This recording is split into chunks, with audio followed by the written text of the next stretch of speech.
Patuloy ang pagsisikap ng pamahalaan upang matugunan ang pinsalang dulot ng pag-atake ng kokolisap sa mga taniman ng nyog. Bukod kasi sa malaking epekto nito sa industriya ng pagnyonyog, marami din sa ating mga kababayan ang mawawalan ng kabuhayan. Narito ang report ng aming kasamang si Rocky Ignacio. Tagkawayan, Quezon, dito huling nakita ang mapaminsalang kokolisap mula sa apektadong lalawigan sa ilalim ng Region 4A kasama ng Laguna, Quezon at tinaguriang Ground Zero ang Tanawan sa Batangas. Ito ang boundary ng lalawigan ng Quezon sa Kabikulan o unang bahagi ng Camarines Sur. Kaya sinisikap ng pamahalaan na hindi na lumawak ang pinsala sa Kabikulan. Si Felipe Monreal matagal nang bumibili ng nyog para ikopra. Bagamat hindi pa anya ramdam ang epekto ng kokolisap, nangangamba na rin siya sa idudulot na pinsala sa kanilang kabuhayan. 15 taon na siyang nagkokopra na siyang bumuhay sa kanyang pamilya.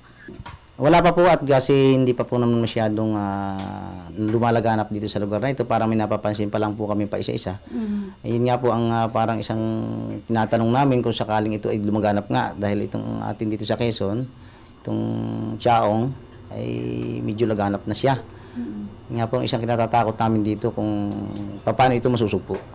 Ang kopra ay ang inalis na laman ng nyog sa bao at saka patutuyuin. Bumibili siya ng nyog sa halagang mahigit 7 piso kada kilo. Kapag napatuyo, ibebenta niya ito sa halagang 35 pesos kada kilo sa planta para gawing cooking oil.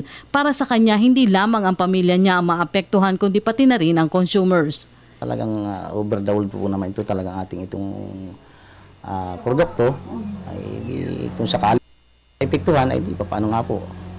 Hindi po natin alam kung anong gagawin kaya kinakailangan niya po ay kung maaari tayo ay manawagan sa gobyerno na bibigyan ng atensyon.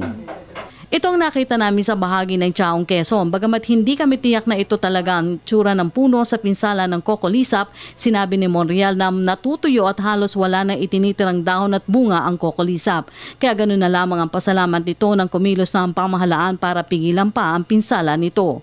Sana po naman ay itong aming lugar ay kumbaga ay ma-inspeksyon ang PCA natin o yung ating pamunuan na itong Coconut Baby na mabigyan ng atensyon din.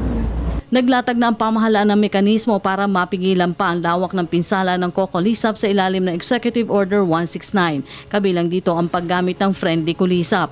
Naglaan na rin ang pondo sa ilalim ng Executive Order na tutulong sa mga apektadong coconut farmers para sa Cash for Work program.